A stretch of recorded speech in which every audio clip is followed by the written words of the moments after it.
कृष्ण श्री विष्णु। गुरुर्ब्रह्मा गुरुर्विष्णु गुरुर्देवो महेश्वरः गुरु साक्षात् परं ब्रह्म तस्मै श्री गुरवे नमः। तस्मै श्री गुरवे नमः। यदि किसी व्यक्ति के सर पर बोझा हो, दो बड़ी बड़ी सूटकेसेस,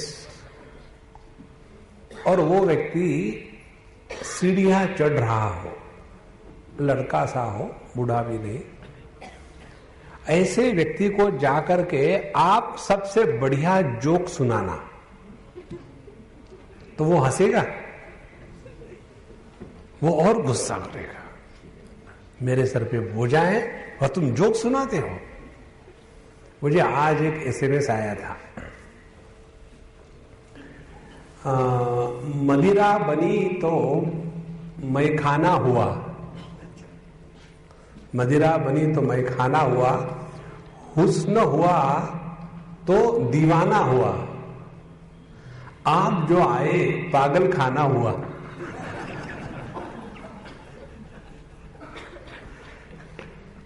अब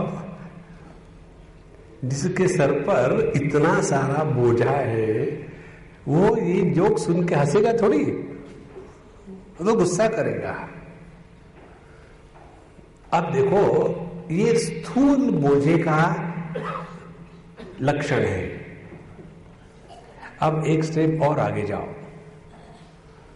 आप लोगों ने ये सब चीजें जगत में देखने की चीजें हैं, इसको आप देखो ना, जीवन में आनंद रहेगा, दुखी नहीं हो गया आप कभी। दूसरा आदमी है, समझो उसका ब्लड प्रेशर बढ़ गया हो। ब्लड प्रेशर माने ब्लैडर प्रेशर या तो बावेल प्रेशर, बहुत जोर से लगी हो,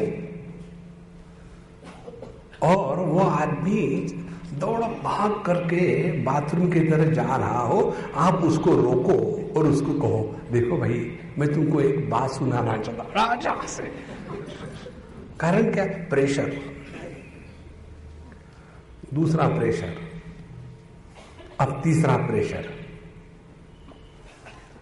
हमने अपने पूरे जीवन में ये किया, हमने वो किया, हमने ये तीर मारे, हमने वो तीर मारे, हमारे कारण दुनिया चल रही है, हमने बच्चों को बड़ा किया, रोज सुबह उठते थे तो हवा भरते थे, तब कभी बच्चे बड़ा हो रहे हैं, और हमने सबका भला किया, मैं। और इतना सारा बोझा मानसिक अपने सर पर, मैंने किया, ऐसा मानसिक बोझा जिस व्यक्ति के सर पर होवे, और उसको बढ़िया से बढ़िया जोक सुनाओ, तो वो हंसेगा। देखो, ये हम जो उदाहरण दे रहे हैं ना, तो बात गले उतरनी चाहिए, इसलिए दे रहे हैं। एक बार हम जा रहे थे कलकत्ते से बंबई, गीतांजलि एक्सप्रेस, ये 1980 की बात है। उस समय हम जवान थे, और वैसे दिखने को हम कोई खराब नहीं है। तो हम जब जा रहे थे ट्रेन से, तो अगले ट्रेन को कुछ एक्सीडेंट हो गया, तो हमारी ट्रेन रुक गई। अब गर्मी के दिन, और ऐसी ही बीच में जगह में ट्रेन रुक गई। अब पता ही नहीं, हिंदुस्तान मेरा, भारत महान। अब क्या पता कि कब ट्रेन जाएगी, किसको पूछे, क्योंकि सभी पैसेंजर। और एक छोटा सा कहीं चाय का दुकान, तो लोग उतरे, चाय पिए, चाय खत्म हो गई, पानी खत्म हो गया, गर्मी, मालूम नहीं कहाँ जाना है, कब जाना है, कितना टाइम लगेगा। तो लोग नीचे उतरे, घूमने लगे, और हम अपनी पुस्तक पढ़ रहे थे। फिर हम भी थोड़ी देर के बाद उतरे नीचे, फिर घूमे थोड़ी देर तक, फिर हम जाके अपने सीट पर लेट गए, फिर पढ़ने लग गए। तो एक सज्जन बैठे हुए थे हमारे ही उस कमरे में ट्रेन के, और हमको पूछते हैं कि आप कहाँ जा रहे हैं। हमने कहा जाऊं तो जाऊं कहाँ, मुझे कहीं नहीं जाना है। तो फिर आप क्यों बैठे हो ट्रेन में? टाइम पास करने के लिए, कहीं ना कहीं तो बैठना ही है, जैसे आप लोग यहाँ आ गए टाइम पास करने के। ऐसा जब मैंने कहा तो उनको बड़ा गुस्सा आया। बोले आप बाबा जी लोग बेकार, काम धंधा तो कुछ होता नहीं, घूमते रहते हो। और उनको जैसा गुस्सा आने लगा, मुझे मजा आने लगा। आपने देखा होगा ना, जब दूसरा आदमी गुस्सा करता है तो सुनने वाले को दुख नहीं होता, मजा आता है देखो, जब कोई आदमी गुस्सा करके फुनफुना रहा हो ना, तो मुझे मालूम है क्या याद आता है। आप लोगों ने वो चित्र देखा क्या, जिसमें एक ऐसा चिंपांजी बंदर होता है, उसको पीछे से चाबी भर दो तो वो ऐसी झांझ बजाता है ना। भगवान पीछे से चाबी भर करके छोड़ देते हैं और ऊपर से देखते हैं अब गुस्सा कर रहा है। तो फिर उन्होंने उल्टा सीधा बोलना शुरू कर दिया और हम अपने शांत होकर के सुन रहे हैं। तो आपको क्या आगे पीछे कुछ नहीं है, खामो खाम घूमते रहते हैं, मुझे मेरे लड़के की शादी करनी है, अब ट्रेन लेट हो रही है, अब मैं क्या करूं? जैसे मैंने ही ट्रेन लेट करी थी, सब गुस्सा मुझ पर निकाल रहे हैं। और जब वो उल्टा सीधा बोलने लगे तो उनकी लड़की कह रही थी कि बाबूजी आप क्या बोले जा रहे हो? तो चुप, तुमको क्या समझता है? ये बाबा जी लोगों ने पूरे देश का सत्यानाश करके रखा है। अरे देखो, हमने कहा कि बाबूजी जरा शांत हो जाइए। देखो, हमको खुशी मालूम है किस बात की है। बोले काहे की खुशी है आपको? ने खुशी इस बात की है कि हमने 30 घंटे ट्रेन में बैठने के पैसे दिए, लेकिन हम 60 घंटे बैठेंगे तो फायदा हो गया ना। जब हमने ऐसा कहा तो उनको और गुस्सा आया। कारण क्या है कि मैं अपने लड़के की शादी करने जा रहा हूं और मैं ये कर रहा हूं। देखो भैया, एक बात समझ लो ठीक से, ये जैसा स्टेज होता है ना ड्रामा का, जैसा ये है, इसमें कौन एक्टर कब आएगा इसका निर्णय लेने वाला कौन होता है? डायरेक्टर। और कौन एक्टर स्टेज से निकल जाएगा और कब निकल जाएगा इसका निर्णय लेने वाला कौन होता है? डायरेक्टर। तो उस एक्टर के आने जाने का निर्णय डायरेक्टर के हाथ में है, और वो यहां स्टेज पर आने के बाद क्या बोलेगा, वो डायलॉग कौन से होंगे, इसका निर्णय लेने वाला कौन है? डायरेक्टर। और जो काम करने वाले वो कौन है? एक्टर है कि रिएक्टर है? They are actors. और यदि वो एक्टर एक्टिंग करे तो उसको पैसा मिलेगा, नाम मिलेगा, सब कुछ मिलेगा। और यदि वो रिएक्शन करे तो कुछ नहीं मिलेगा। इसी प्रकार से ये जो संसार का स्टेज है ना, इस पर हम सभी लोग, डायरेक्टर ऊपर बैठा है और डायरेक्टर का नाम है मिस्टर SV यादव। आपको मालूम है क्या? एक बार बंबई में एक सज्जन हमको मिलने को आए, हमारा लेक्चर पूरा हो गया, इतनी बड़ी बड़ी 2 भव्य मालाएं ले आए और पहनाई। एक माला फिर हमने उतार करके उनको पहना दी, फिर दूसरी माला वो भी हमने उनको पहना दी ना, दबो। और इतने सारे फल के 2 बड़े बड़े पिटारे ले आए, तो हमने वही सबको बांट दिए। और फिर हमको कहते स्वामी जी आपसे बात करनी है। हमने शुरू हो जाओ। बोले आपके सेक्रेटरी से बात करेंगे, आपसे डायरेक्ट बात करने में जरा हिचकिचाहट होती है। आपका सेक्रेटरी कौन है? हमने कहा लिख लो नाम पता। तो नाम क्या है? SV यादव। जो हमको जानते हैं वो हंसने लग गए। जो नहीं जानता है वो रोने लग गया। तो जैसे हमने कहा एसवी यादव, बोले एसवी यादव कहाँ है? तो हमने कहा वो द्वारका में रहते हैं। बोले द्वारका में एसवी यादव गुजराती है क्या? हमने कहा नहीं, यूपी के हैं, द्वारका में सेटल हो गए। तो बोले हमने तो नाम नहीं सुना, हमने आप क्या करें? बोले एसवी का मतलब क्या है? हमने कहा श्री कृष्ण वसुदेव यादव, वो हमारा सेक्रेटरी है, वो जो डिसाइड करता है वही होता है। ध्यान से सुनना, इस दुनिया में हम जब पैदा होके आए तो हमको किसी ने पूछा था क्या, एक्सक्यूज मी, हम आपको बिडर में पैदा करना चाहते, विल यू एग्री? किसने पूछा था? धक्का मार, कहा बिडर में आ। अच्छा बिडर में कुछ था नहीं आने के लिए, लेकिन आ गए। अच्छा, जब यहां से जाना है तो कोई पूछेगा क्या, excuse me, we want to transfer you to a buffalo body, will you like it? Nobody ask. जब इस दुनिया में आना और जाना, उस पर हमारा कोई नियंत्रण नहीं है। तो दुनिया में जो हम रह रहे हैं, इसमें कौन सा नियंत्रण है? देखो, लेकिन अहंकार विमूढ़ात्मा करता हमिति मन्यते, लेकिन हमको ऐसे लगता है कि बस मैं ही सब कुछ कर रहा हूं, मैं ही सब कुछ कर रहा हूं।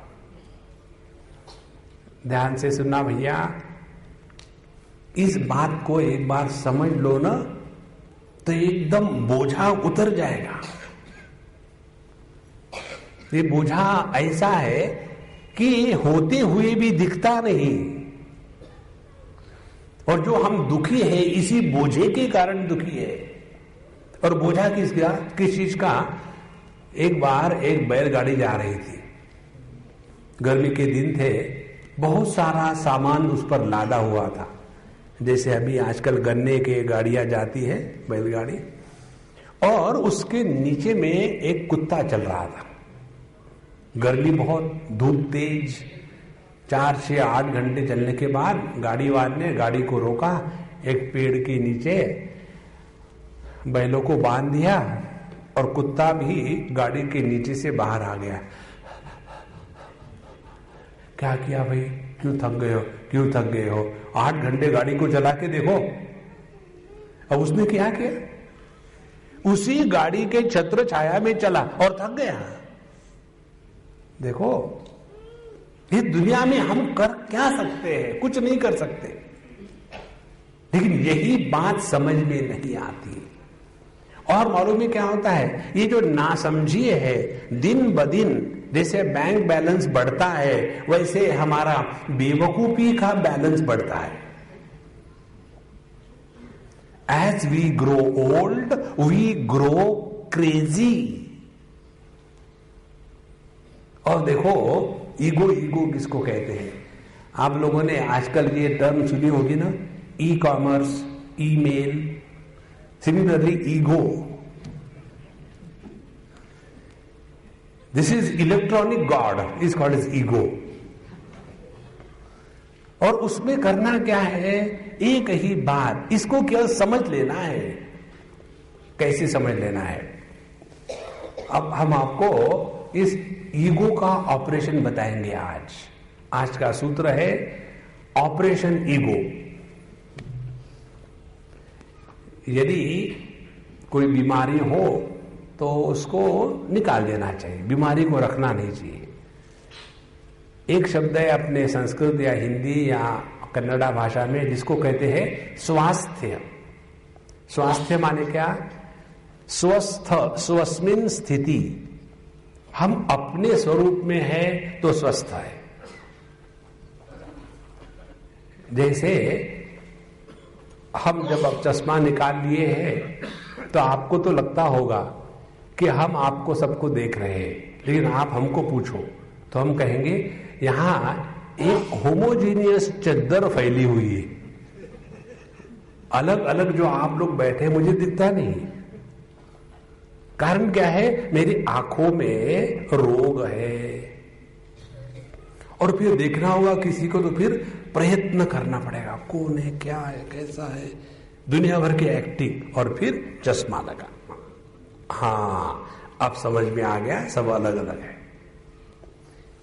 माने जब व्यक्ति स्वस्थ होता है तब प्रयत्न नहीं होते, और जब प्रयत्न होता है तब स्वास्थ्य नहीं होता। देखो, यदि आपके फेफड़े ठीक है, फेफड़े माने लंग्स, यदि आपके लंग्स नॉर्मल है, आपको अस्थमा नहीं है। अस्थमा मालूम है ना? एक होती है सासू माँ सांस, तो उसको कहते हैं कफ एंड कोल्ड, और एक होती है दादी सांस, उसको कहते हैं अस्थमा।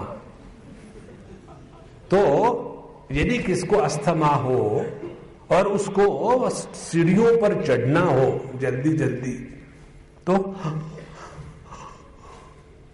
प्रयत्न, कारण क्या? स्वास्थ्य नहीं है। तो सिद्धांत क्या निकला? जहां जहां आपके जीवन में प्रयत्न है, आप अपने स्वरूप से च्युत हो चुके हो।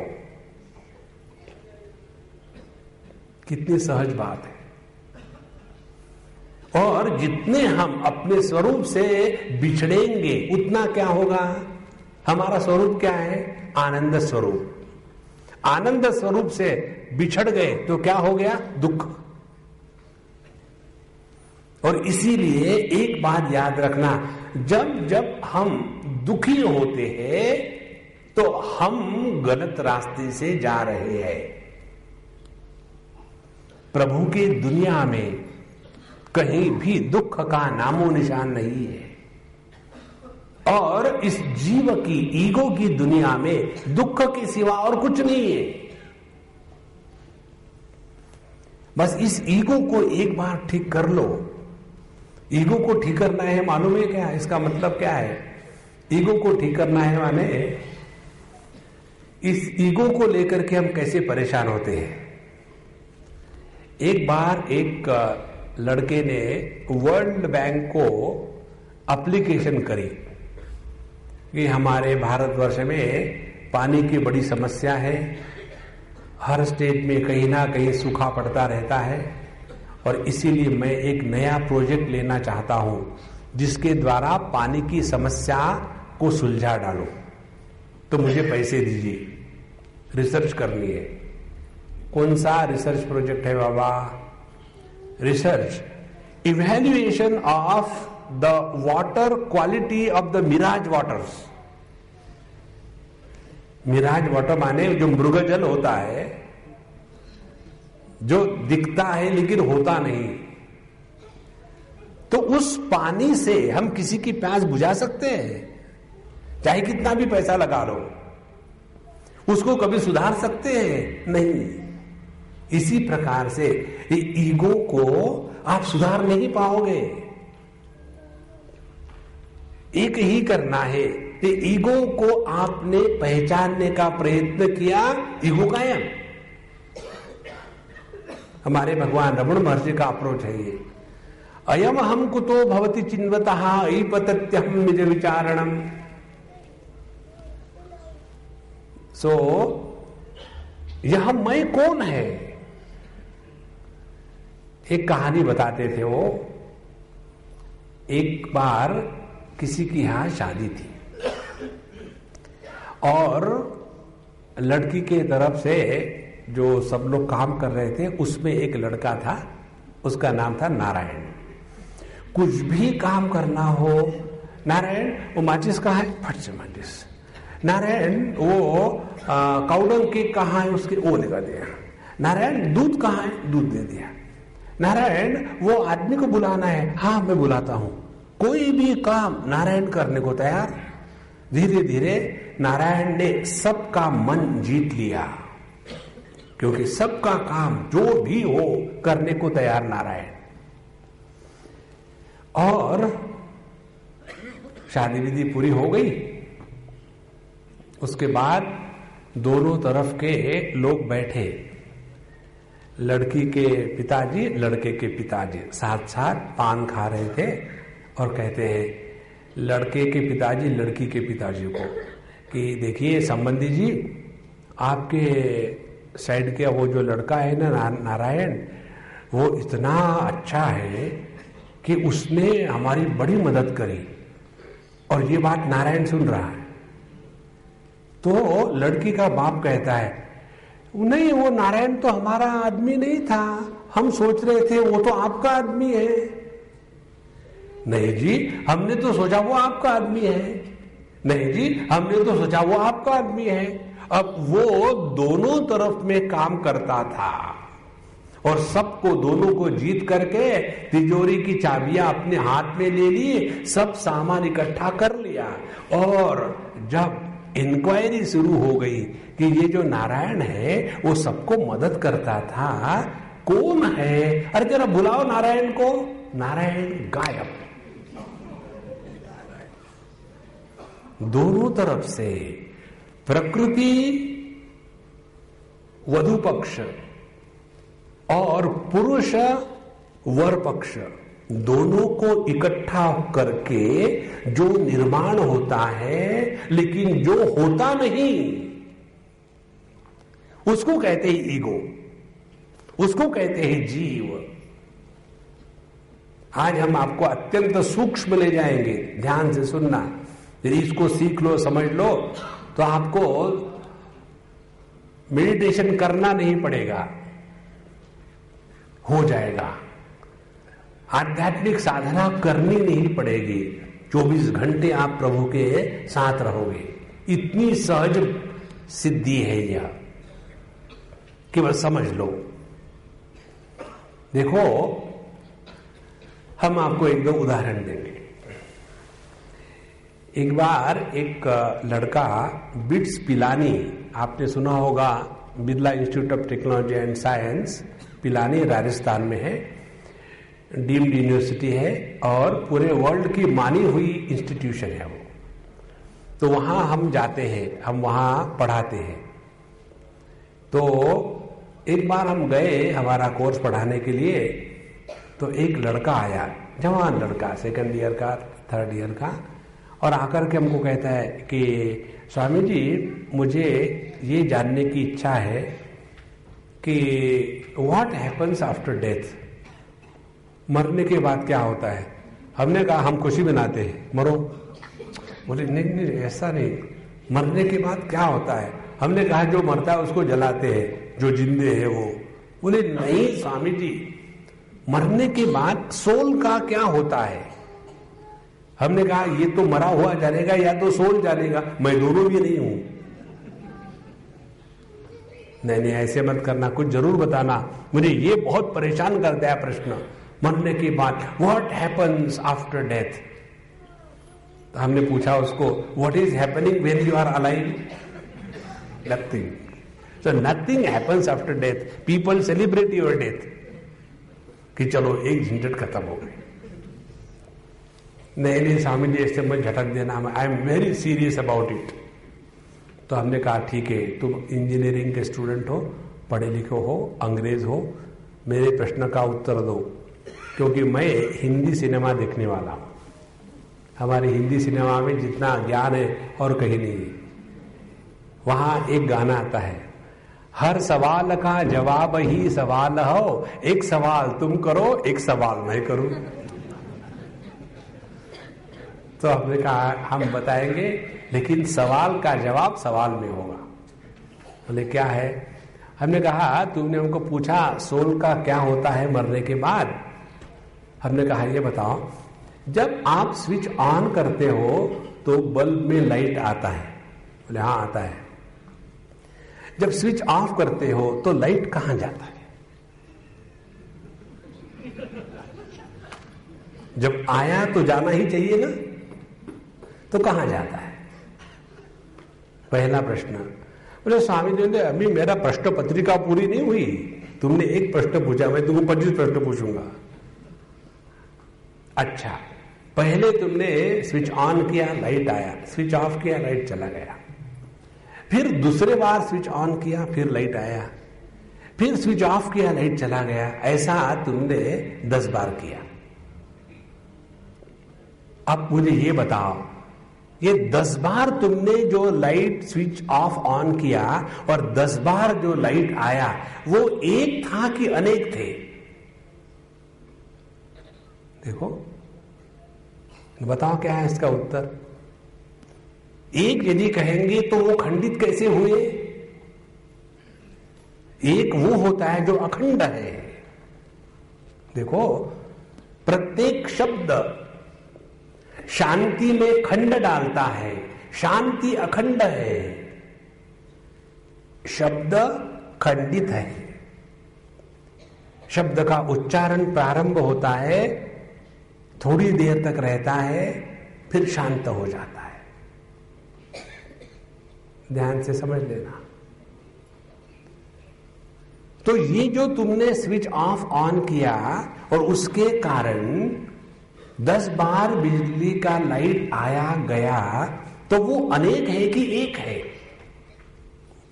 देखो, तो उत्तर क्या होगा इसका? इसका उत्तर ये होगा, है वो अनेक, लेकिन लगता है कि एक ही है।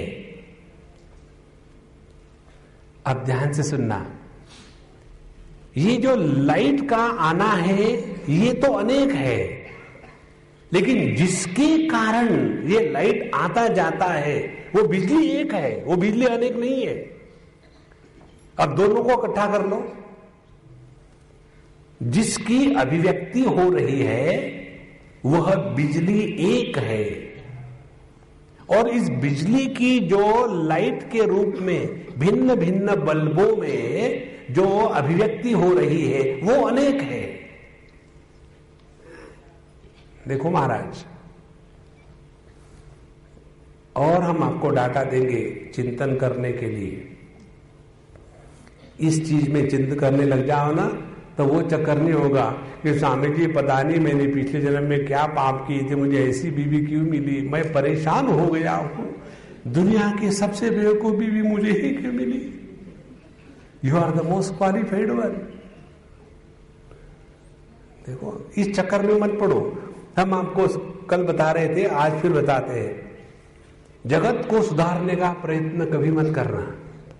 भगवान फेल हो चुका है, इसलिए उसने छोड़ दिया धंधा। देखो, आज तक जिसने जिसने जगत को सुधारने का प्रयत्न किया उसका सत्यानाश हुआ है।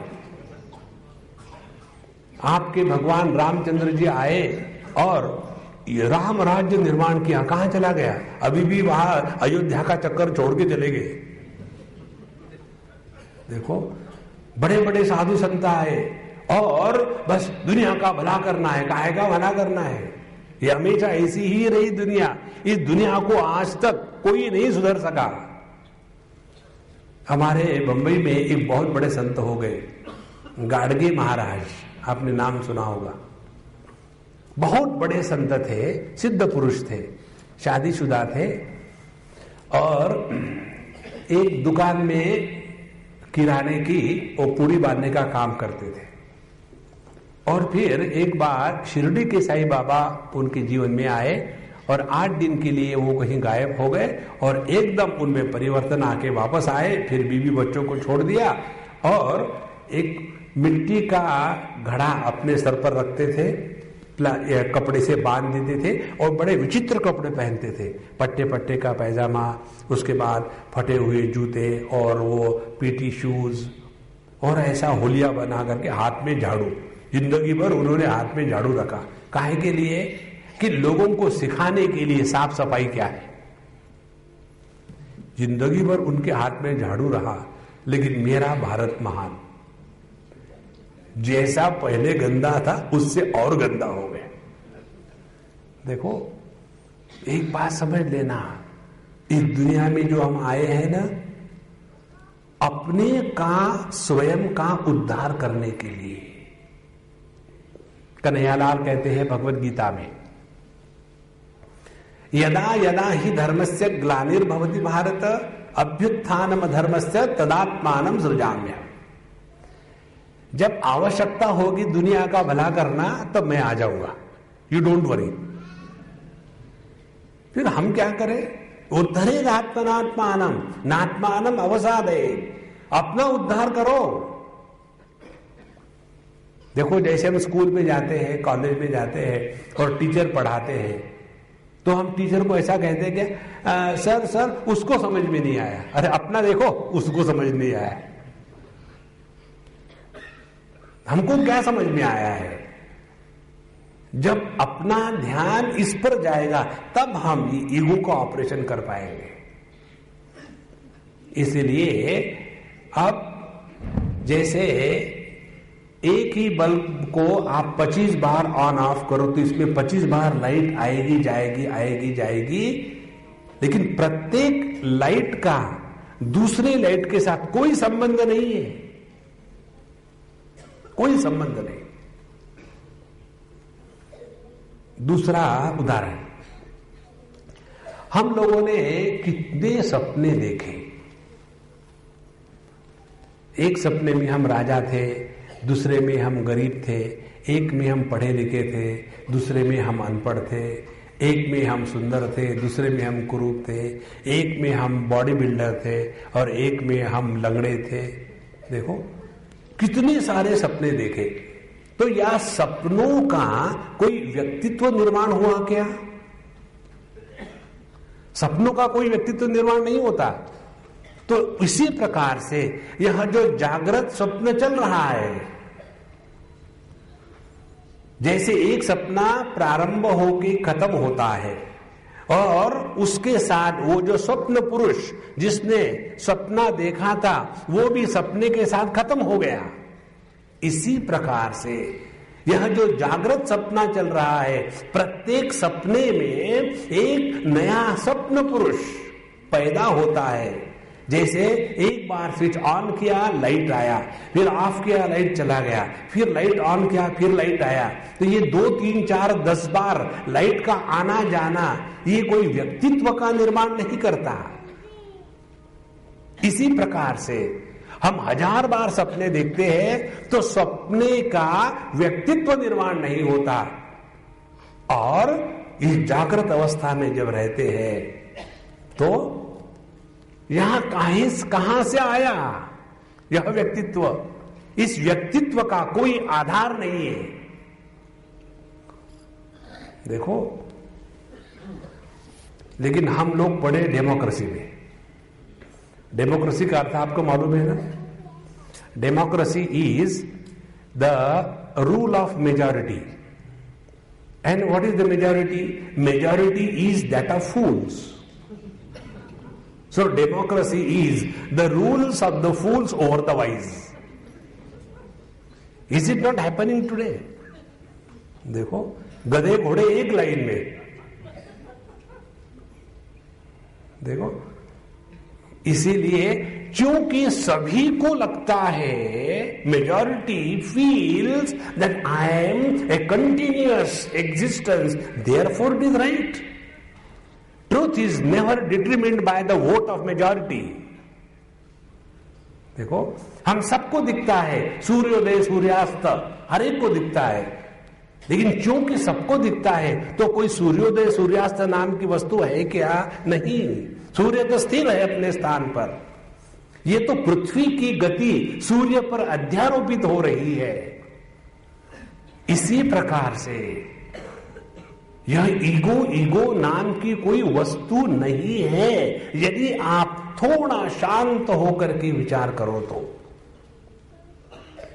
और इसीलिए इस ईगो का कभी उद्धार नहीं हो सकता. लेकिन हमारे दिमाग में यही बात बैठ गई है कि बस पहले हम ऐसे थे, फिर हमने ये किया, फिर हमने वो किया. ध्यान से सुनना, हम लोग जब भी बोलते हैं तो क्या बोलते हैं इस पर विचार करो. केवल अपने भूत का मुर्दा उखाड़ करके पब्लिक को दिखाते. हम ये थे, हम वो थे, हम ऐसा थे, हम वैसा थे, फिर हमने ये किया, फिर हमने वहां किया, फिर हमने ये किया, फिर क्या हुआ, फिर यहाँ आ गए, आने के बाद फिर आपसे मिले, फिर क्या हुआ, आपने पूछा भाई अपने बारे में बताओ. हाँ, फिर क्या हुआ, गलती समझ में आई, खामो खाम बोले जा रहा हूं. जहां आप एग्जैक्टली वर्तमान में पहुंच गए, आपकी वाणी बंद हो जाती है। देखो, और जो वाणी बंद हो जाती है तो आप शुद्ध चैतन्य हो। वाणी से हम दूर चले जाते हैं काल में, देश में, वस्तु में। और देश काल वस्तु में जाने का जो साधन है, वो साधन है वृत्तियां, विचार, थॉट्स। और हमारे पास क्या है जीवन में?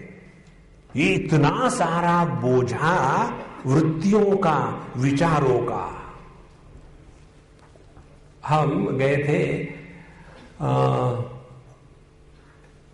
कैलाश पर्वत, और बड़ा आनंद आया। हम तो मस्ती के लिए जाते, हमको भगवान का दर्शन करना नहीं, हम वेरी क्लियर, तो झंझट ही नहीं तो कई बार स्वामी जी आपको नहीं लगता कि भगवान के दर्शन होना चाहिए? बिल्कुल नहीं लगता। क्यों? क्या करेंगे? पिछले बार हमने आपको एक शेर सुनाया था, याद है? शेर ऐसा था, मस्जिद में बैठकर गालिब शराब मत पी, मस्जिद में बैठकर गालिब शराब मत पी, बोतल एक ही है, बोतल एक ही है, कहीं खुदा मांग न ले।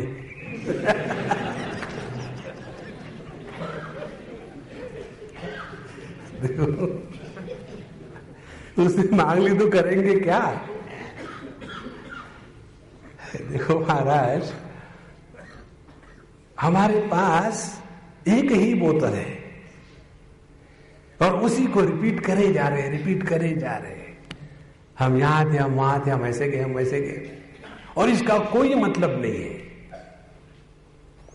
और ये बोझे को जिंदगी भर हम ढो रहे हैं। आज हम आपको एक बहुत सिंपल टेक्निक देते हैं, ऑपरेशन ईगो का। आप करोगे नहीं, ये भी मैं बता देता हूं।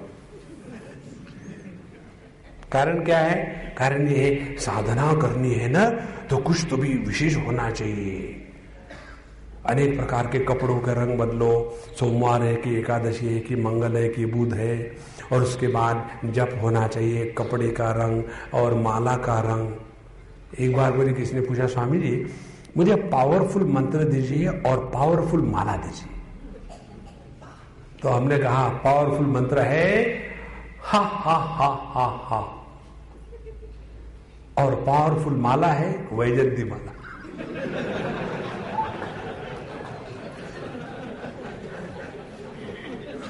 स्वामी जी आप कभी तो सीरियस हो। हमने कहा देखो, हम जब कहते आपको विश्वास नहीं होता, हम तो इस नतीजे पर पहुंच चुके हैं कि हमारी बात कोई नहीं मानता, और इसीलिए हम बोलते जाते हैं। मालूम है को सुनता नहीं, टाइम पास हो रहा, आपका भी हमारा भी। देखो, हम आपको बहुत सिंपल टेक्निक बताते हैं, लेकिन आप मानोगे नहीं, ये भी बता देते हैं। कौन सी टेक्निक? ये टेक्निक ले आओगे ना जीवन में, तो बिना किसी प्रयत्न के आपको शांति प्राप्त हो जाए। टेक्निक क्या है? अपने बारे में किसी को कभी भी कुछ भी नहीं बताना। Simple technique. लेकिन कोई यदि पूछता है तो झूठ बोलो, झूठ बोलने का पाप मुझे अर्पण कर दो। मैं झूठ बोल रहा हूं, ये पाप स्वामी अनुभवानंद को अर्पण। I am ready to accept all your sins. एक बार मैं ऐसे झूठ, मैं हमेशा झूठ बोलता हूं। एक बार मैं ऐसे झूठ बोलते हुए पकड़ा गया। एक बार हमने कहा कि देखो, हम हमारे पंजाब की बात है, तो हमको एक अम्मा मिली, स्वामी जी तुसी पंजाबी हो ना? हाँ जी। फिर आप पंजाब में कहाँ के हो? अब मैंने उनको पूछा कि तुम कहाँ की हो अम्मा? तो बोले हम तो अमृतसर के ना, हम जलंधर, क्योंकि अमृतसर का कोई मोहल्ला मुझे तो अपने को काम मालूम है, गांव ही बदल डालो। फिर दूसरी बार हम कहीं बोल रहे थे और उसमें ऐसा है कि हमारे महाराष्ट्र की बात है, तो फिर मुझे स्वामी जी आप मराठा हो? हाँ मराठा। कहाँ के हो ना? आप कहाँ के हो? हम सोलापुर। हम कोल्हापुर के।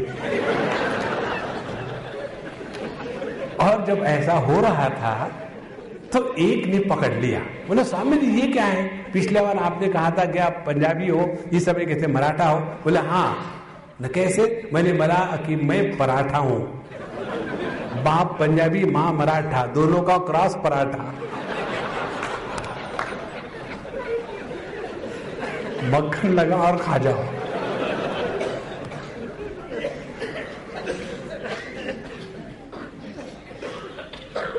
लेकिन हम लोग बस अपनी भी कुंडली बताएंगे, दूसरे की कुंडली पूछेंगे। ये मराठी लोग पूछते हैं स्वामी जी तुम तो आडनाव का है? देयर इज नो आडनाव, स्ट्रेट नेम, व्हाई आडनाव?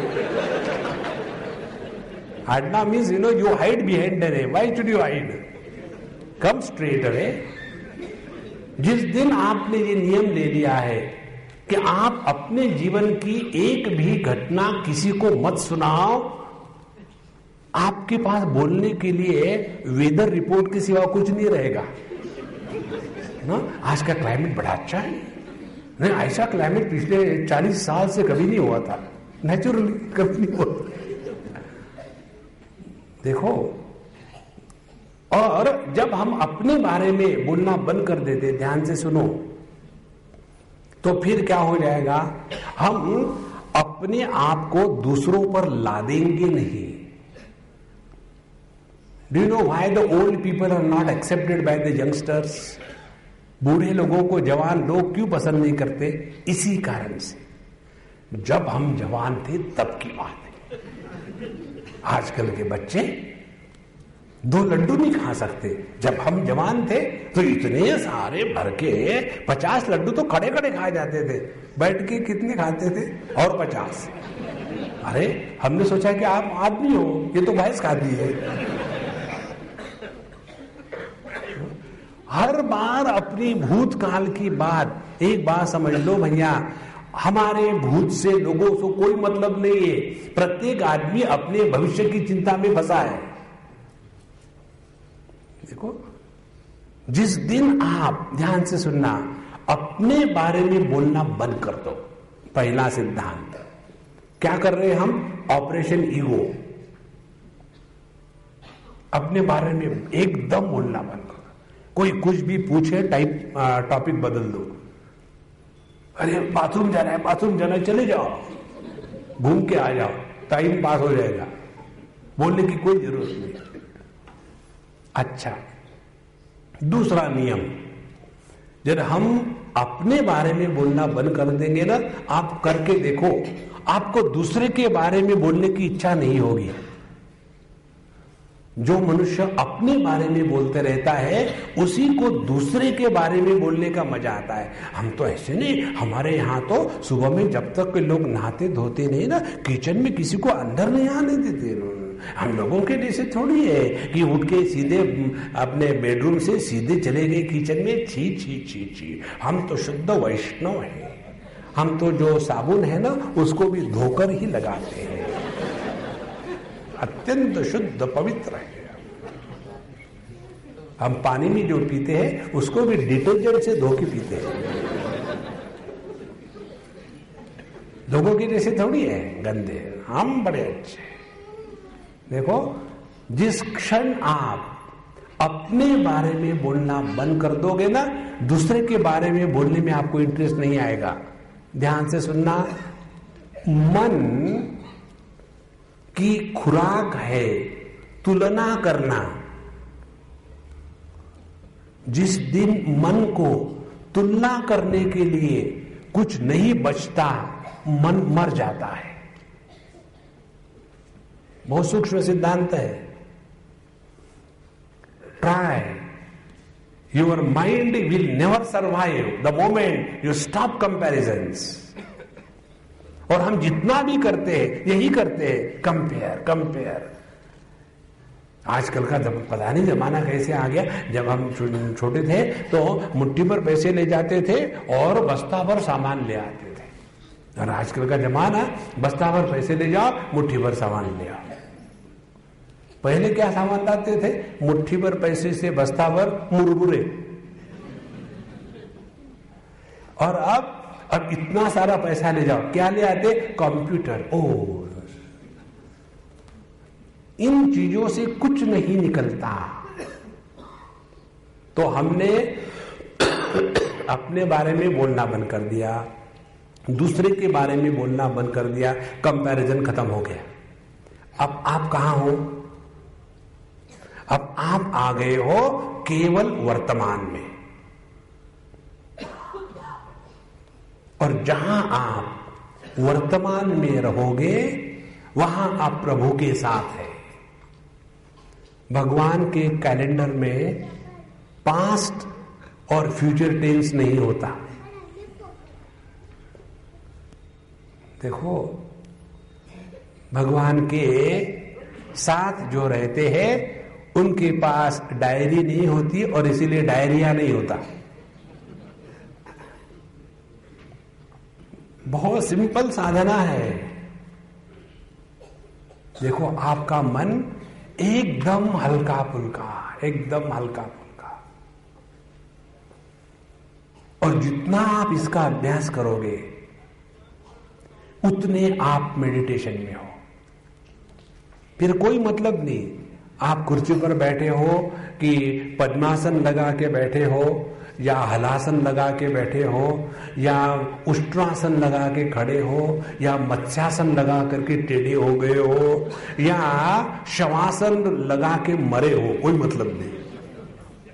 मुझे ये आसनों से हमेशा आश्चर्य लगता है, एक भी आसन आदमी आसन नहीं है। देखो, कोई है क्या मनुष्य आसन? सब जानवर आसन है। देखो, ये बाहर की चीजों में मत फंसना, इस मन का ध्यान रखना। अब देखो क्या हो गया है, जहां हमने अपने भूत को तिलांजलि दे दी, वहां हमारी उम्र कितनी हो गई? एक दिन की, फ्रेश।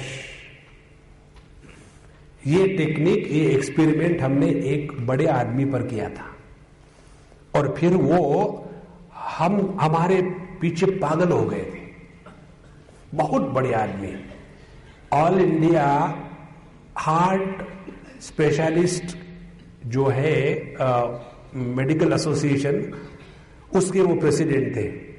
4 साल लगातार बंबई के माने हुए डॉक्टर, जिंदगी में कभी भगवान को उन्होंने हाथ नहीं लगाया, और उनकी ऐसी कुछ स्थिति हो गई कि एक बार उनको हार्ट अटैक आया, ऑपरेशन हुआ। ऑपरेशन होने के बाद जब अपने घर में थे तो उनके एक दोस्त, वो भी बूढ़े, वो हमारे पास आते थे। तो उन्होंने कहा कि अरे यार चल मेरे स्वामी के पास चल, तुमको मजा आएगा। बोले यार I don't go to swami now on that thing. बोले चलो तो सही, ये जरा एबनॉर्मल स्वामी है। तो बोले चलो देखते हैं। वो आ गए। आने के बाद उनकी उम्र 72 साल की, और उस समय मैं था कोई 35 साल का होगा कम से कम। तो उन्होंने मुझे कहा कि देखो मैं आया हूं मेरे दोस्त के कारण, मेरा ना तो तुम में विश्वास है, ना भगवान में है, ना गीता में है, मेरा कोई विश्वास, फिर भी आया हूं, एक ऐसी बात मुझे बताओ कि जो मुझे मालूम नहीं, फिर मैं मानूंगा आपको। हमने कहा देखो आपको मुझे मानने की कोई जरूरत नहीं, I don't care whether you recognise me or not, but I will tell you one thing which you don't know. अरे क्या है? हमने कहा ये बताओ आपको ये ऑपरेशन होकर के कितने दिन हो गए? बोले 2 साल 2 महीने। हमने कहा आपकी उम्र कितनी है? बोले 72 साल। हमने कहा क्या आपको समझ में आया? कुछ भी नहीं। बोले क्यों? हमने कहा कल्पना करो आप इस ऑपरेशन में मर जाते तो सिनेमा खत्म, लेकिन नहीं मरे तो अब आपकी उम्र 2 महीने की है। ये जो आपको ऑपरेशन के बाद जो उम्र मिली है ना, ये भगवान ने दिया हुआ बोनस है।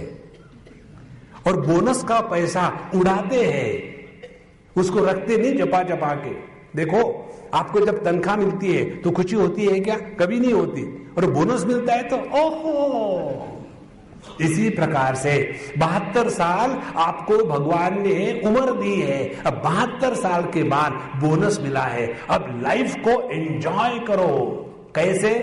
Drop your idea that you are a doctor. सब कुछ छोड़ दो अब, और एकदम जैसे छोटा सा बच्चा जीता है, मजे करो लाइफ में। और वो उनको ऐसी बात जची, बोले Swami ji, you are a man with sense, of course I am not nonsense like you.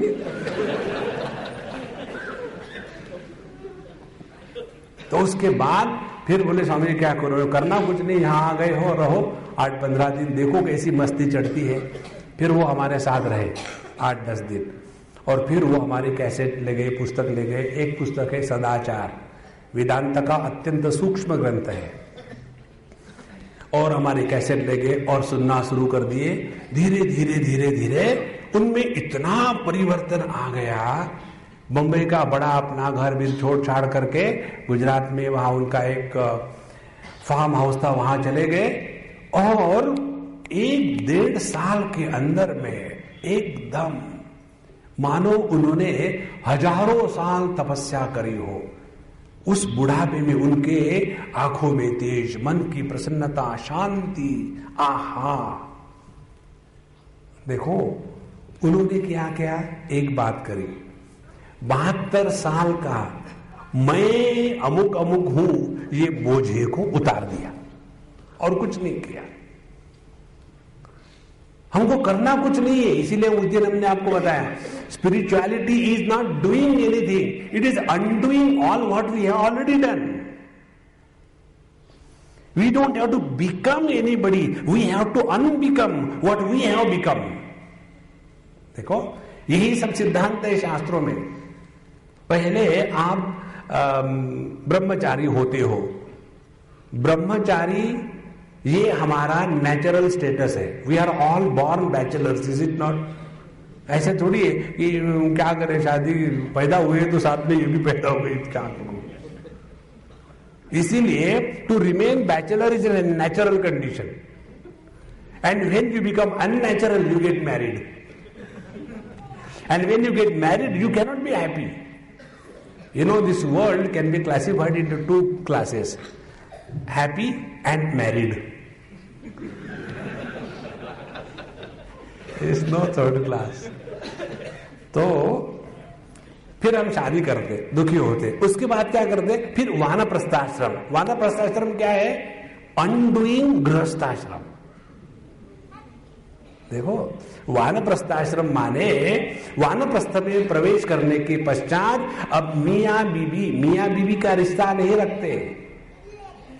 एक बार हम केदारनाथ गए थे, हमारे साथ 1-2 बसें थी, और 5-6 बुढ़ाऊ कपल थे, 60 नॉट आउट कपल्स। तो हमने कहा भाई देखो, जो 60 प्लस है बीवी के साथ या हस्बैंड के साथ आए हुए, इनकी हम फिर से शादी करेंगे। तो बड़े खुश हो गए। तो वहाँ सब सुबह का पूजा वूजा हो गया। फिर केदारनाथ जी के पीछे एक जगह है, वहाँ हमने हर एक को 1-1 माला पकड़वा दी। हमने कहा देखो, अपने अपने को ढूंढ लेना, गलती से किसी और को मत पकड़ लेना, ये भगवान के सामने होने वाला है। तो ठीक है। और फिर हमने उनको फिर से शादी करा दी। मैंने ये शादी कैसी होगी? पहले शादी में जब हुई थी आपकी, तो पहले जो लड़की है वो माला पहनाती है, फिर लड़का पहनाता है। ऐसे ही होता है ना? तो हमने कहा अभी उल्टा होगा, अब पहले ये लड़का बुढ़ाऊ वो पहनाएगा और फिर लड़की ये बुढ़ाई ये पहनाएगी। वो हो गया। बोले स्वामी जी इसका मतलब क्या है? यानी इसका मतलब ये है, इसके बाद पत्नी पति की कोई सेवा नहीं करेगी, सभी पत्नियां खुश, स्वामी जी जिंदाबाद, स्वामी जी जिंदाबाद।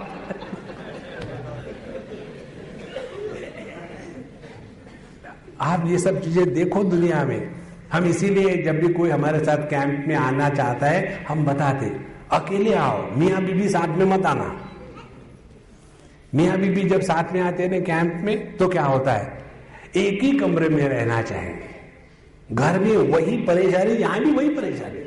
अच्छा, यहां जाने के बाद सुबह उठेंगे, फिर पति उवाच मेरा वो टूथब्रश कहाँ है, बाथरूम में रखा है, वो पेस्ट कहाँ है, वही रखा है ना। अच्छा, मेरे दांत कहाँ है, मेरे मुंह में दांत कहाँ है। जितनी जितनी आदमी की उम्र बढ़ती है ना, वो उतना यूजलेस होता है। बिल्कुल कॉन्फिडेंस नहीं, मैं खाना खाऊं, नहीं बैठे रहो, एक चपाती और ले लो, नहीं आप चार खाओ, तुम कहती तो खा लेता हूं। अरे गोबर गणेश, थोड़ा तो जबर हो जाओ।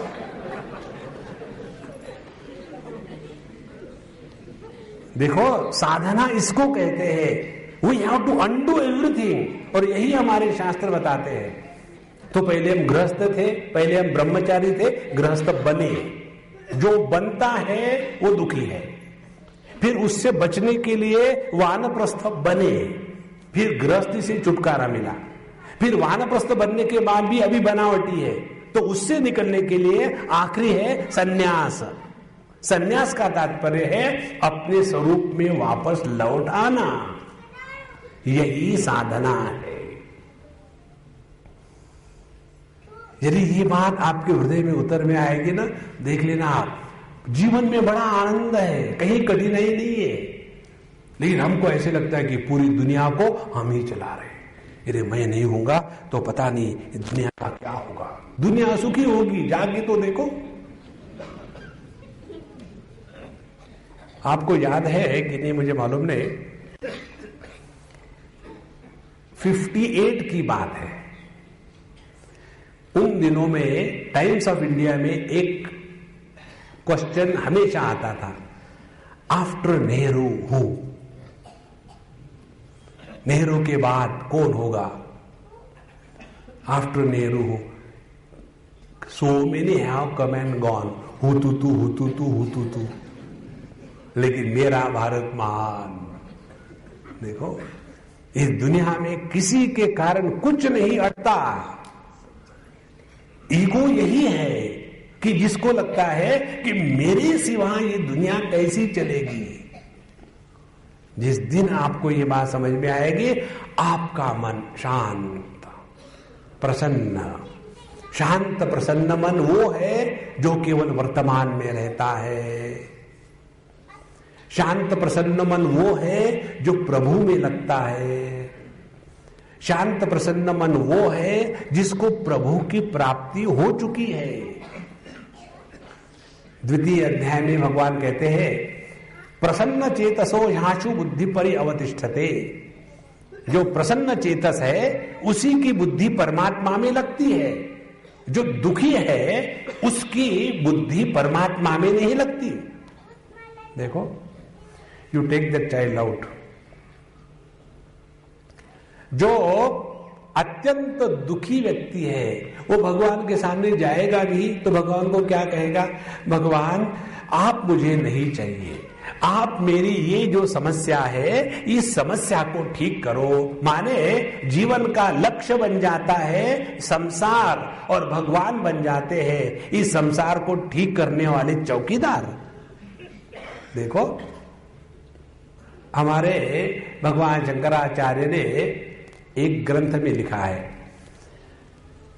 संप्राप्ते सन्निहिते काले नहीं नहीं रक्षति डुक्रुम करणे। डुक्रुम करणे का तात्पर्य है, यह एक व्याकरण का धातु सूत्र है।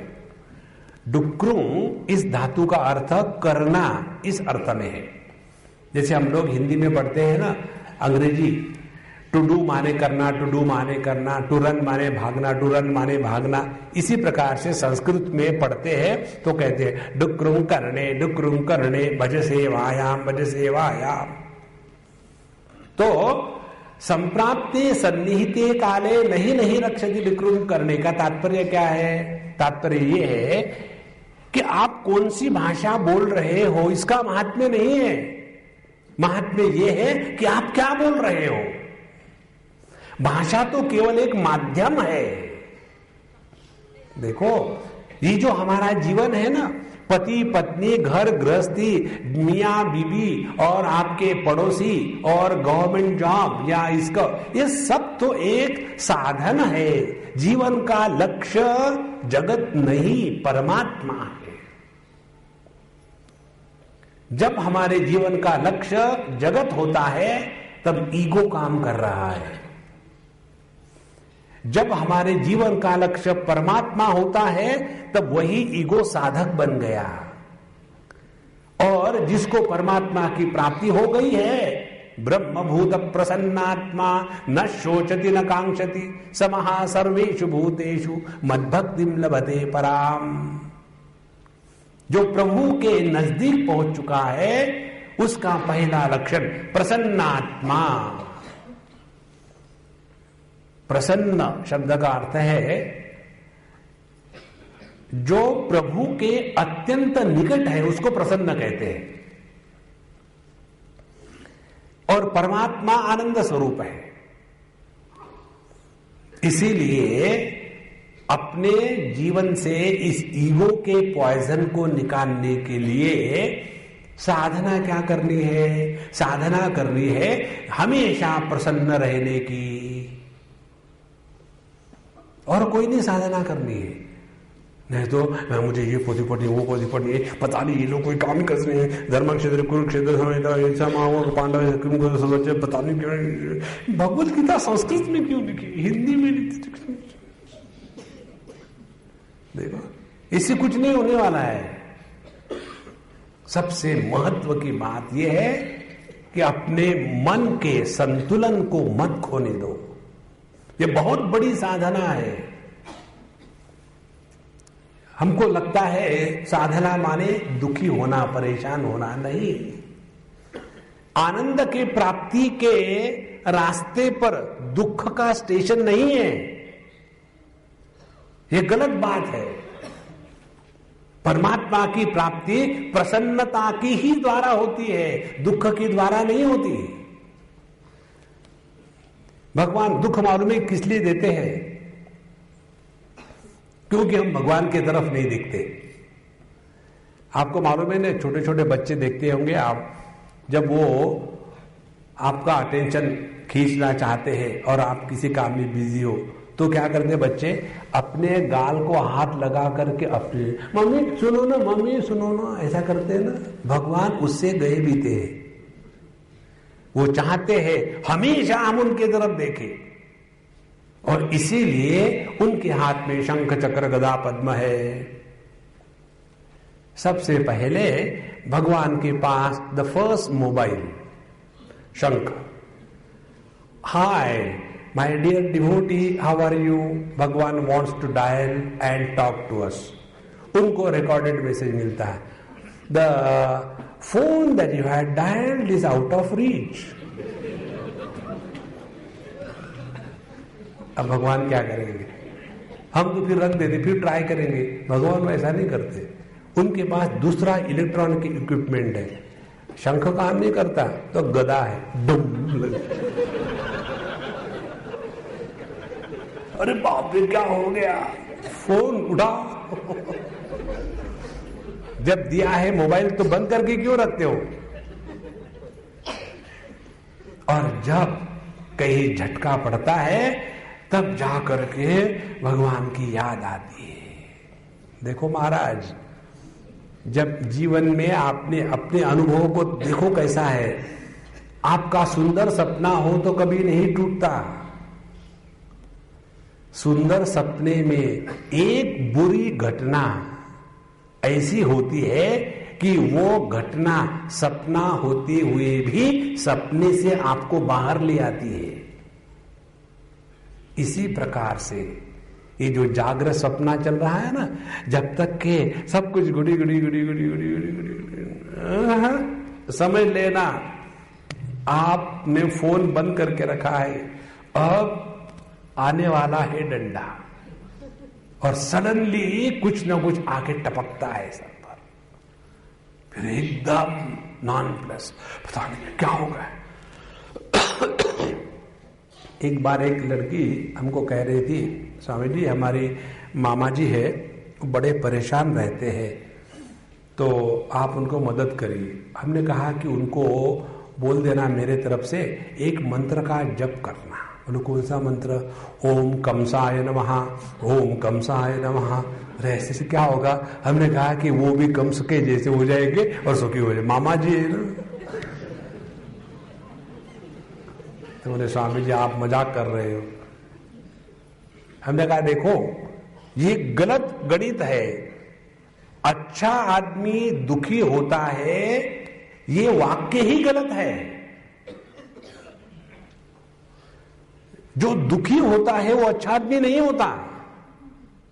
देखो कई बार ये होता है ना, नॉर्मल प्रश्न पूछते लोग, स्वामी जी इस दुनिया में जो बदमाश चोर उचक्के हैं ना वो तो अच्छे रहते हैं, और जो अच्छे हैं सच्चे हैं उनको बेचारों को जीवन में दुख भोगना पड़ता है।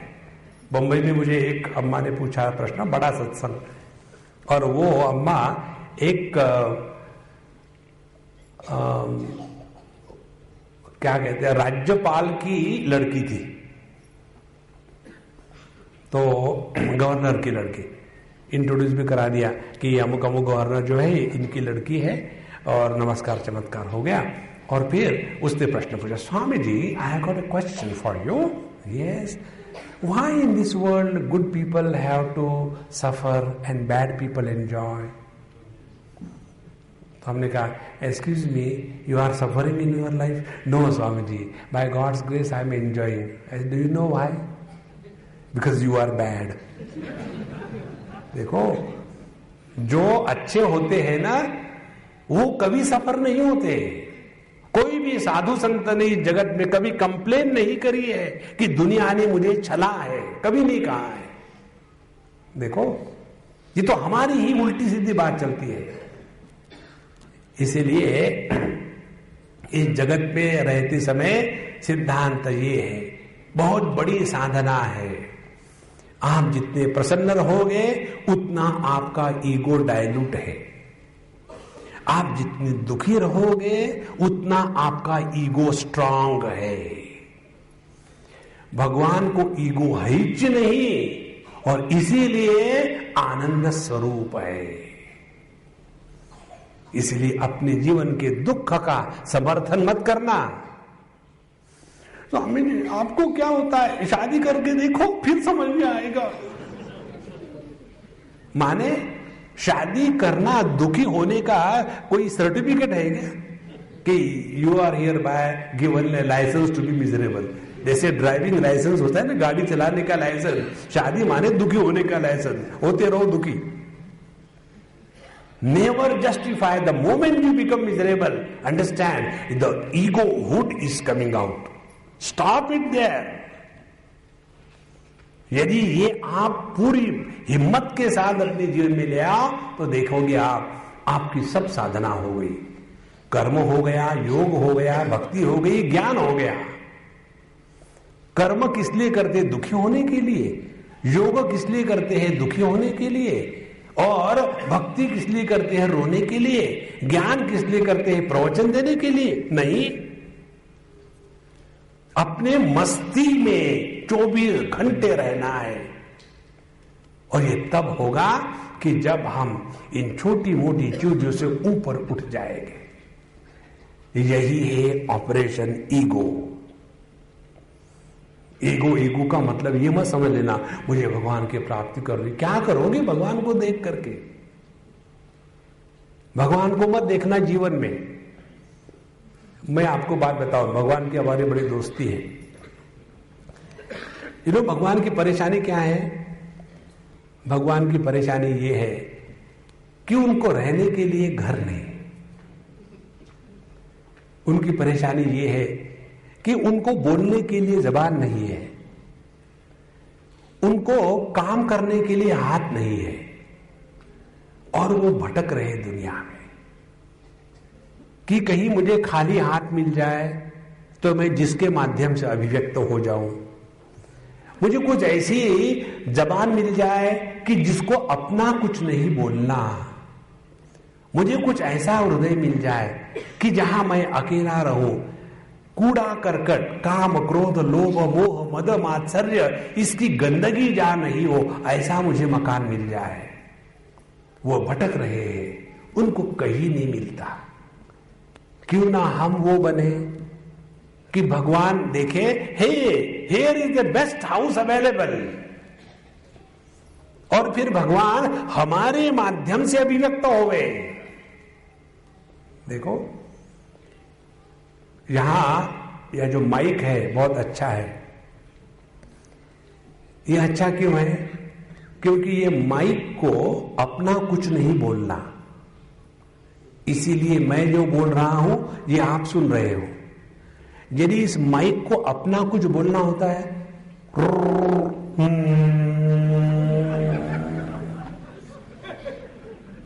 कभी कभी होता है ना, माइक को अपना बोलना होता है, फिर हम क्या करेंगे, उस माइक को हटा देंगे, हट यहां से। इसी प्रकार से जब मुझे कुछ करना है तो भगवान हमारे माध्यम से काम नहीं कर पाएंगे। जब मुझे कुछ बोलना है तो भगवान हमारे वाणी से नहीं बोलेंगे। यदि मुझे विचार करना है तो मैं अपने स्वार्थ के सिवा और कुछ विचार नहीं कर सकता। देखो भगवान की परेशानी को समझो भैया। और ये कब होगा? ध्यान से सुनना, आखिरी महत्व की बात, ये कब होगा? जब आप एक फिट और खाली इंस्ट्रूमेंट हो जाओगे तब। जैसे हम यहां आते हैं तो यहां हमको कुछ करना हो, हम चाहे कहीं भी हो, तो हम किसको पकड़ेंगे? मिस्टर शेनाय को। कारण क्या है? हमको मालूम है he is a right person, उसको एक बार बता दो, काम हो गया। इसी प्रकार से भगवान भी ढूंढते हैं, ये काम करवाना है, किसको बताओ? अनुभवानंद को बता देना, ये काम कर ले रहा, बता दिया, कर लिया क्या?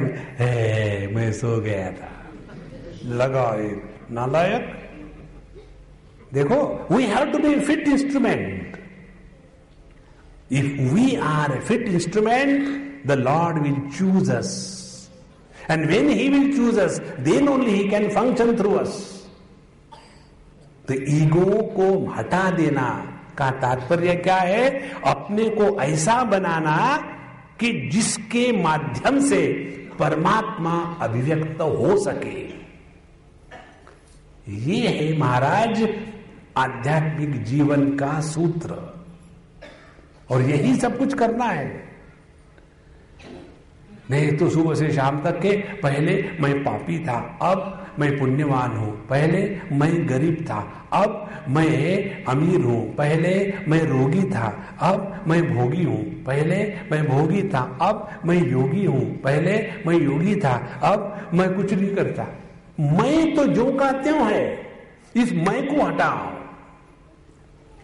इस मैं को हटाना, मैं से मुक्त होना, यही साधना है। मैं की मुक्ति आज तक कभी नहीं हुई, हमको मैं से मुक्त होना है। और इसीलिए यह सारा प्रपंच। श्री कृष्णा नारायणा गोविंदा। ओम पूर्णमदः पूर्णमिदं पूर्णात् पूर्णमुदच्यते पूर्णस्य पूर्णमादाय पूर्णमेवावशिष्यते। ओम शांति शांति शांति। हरि ओम। श्री गुरुभ्यो नमः। हरि ओम।